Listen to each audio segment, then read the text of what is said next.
So, our normal reading pattern, generally speaking, is two Old Testament passages for 2 days. An Old Testament chapter, a second Old Testament chapter, then a New Testament chapter.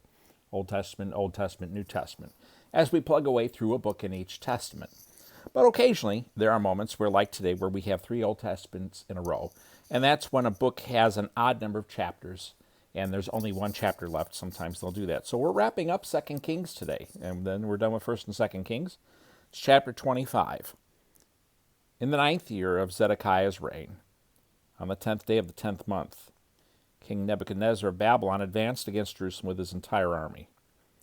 They laid siege to the city and built a siege wall against it all around. The city was under siege until King Zedekiah's 11th year.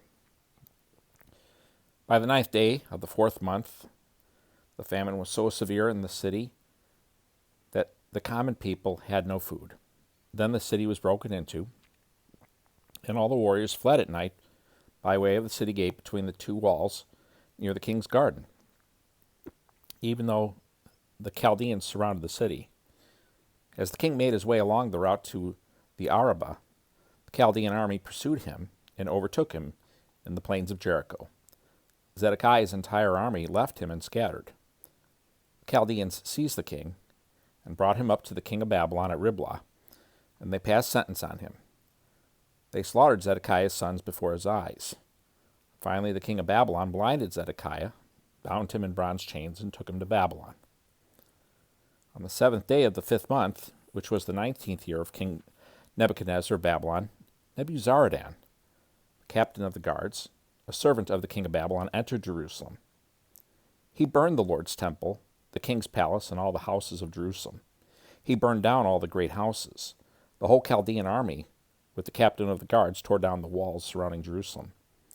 Nebuzaradan, the captain of the guards, deported the rest of the people who remained in the city, the deserters who had defected to the king of Babylon, and the rest of the population.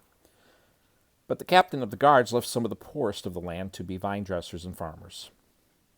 Now the Chaldeans broke into pieces the bronze pillars of the Lord's temple, the water carts and the bronze basin which were in the Lord's temple, and carried the bronze to Babylon. They also took the pots, shovels, wick trimmers, dishes, and all the bronze articles used in the priest's service. The captain of the guards took away the fire pans and sprinkling basins, whatever was gold or silver. As for the two pillars, the one basin, and the water carts that Solomon had made for the Lord's temple, the weight of the bronze of all these articles was beyond measure. One pillar was 27 feet tall and had a bronze capital on top of it. The capital, encircled by a grating and pomegranates of bronze, stood 5 feet high. The second pillar was the same with its own grating. The captain of the guards also took away Sariah, the chief priest, Zephaniah, the priest of the second rank, and the 3 doorkeepers. From the city he took a court official who had been appointed over the warriors, 5 trusted royal aides found in the city, the secretary of the commander of the army who enlisted the people of the land for military duty, and 60 men from the common people who were found within the city.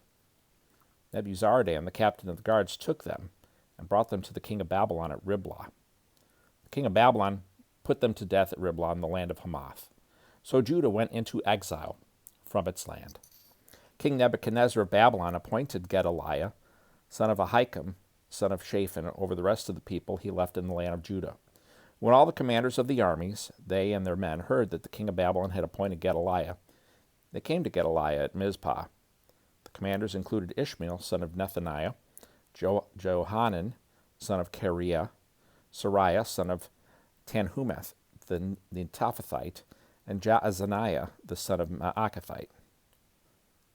They and their men. Gedaliah swore an oath to them and their men, assuring them, "Don't be afraid of the servants of the Chaldeans. Live in the land and serve the king of Babylon, and it will go well for you." In the 7th month, however, Ishmael, son of Nethaniah, son of Elishama, of the royal family, came with 10 men and struck down Gedaliah, and he died. Also they killed the Judeans and the Chaldeans who were with him at Mizpah.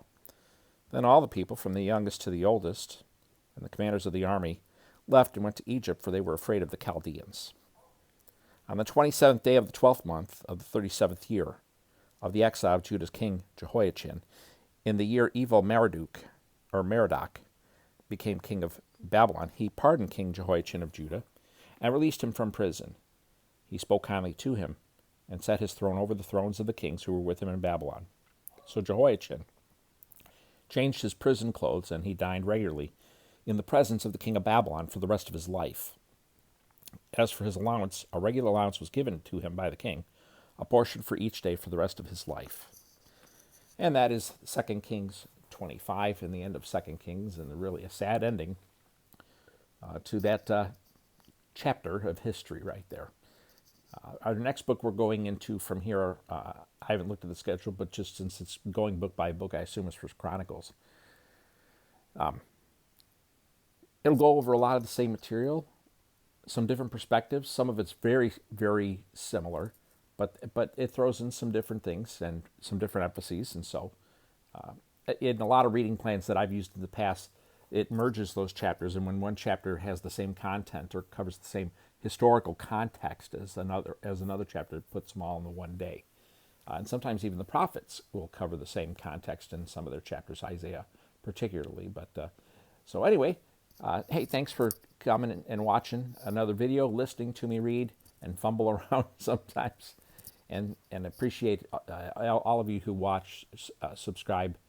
We have way more subscribers than watchers, but that's okay. Hopefully one day this will get some steam, and without me having to do things that would bother my integrity at all to get the numbers up there. So I hope you have a great day, and I hope to see you back here for our next reading.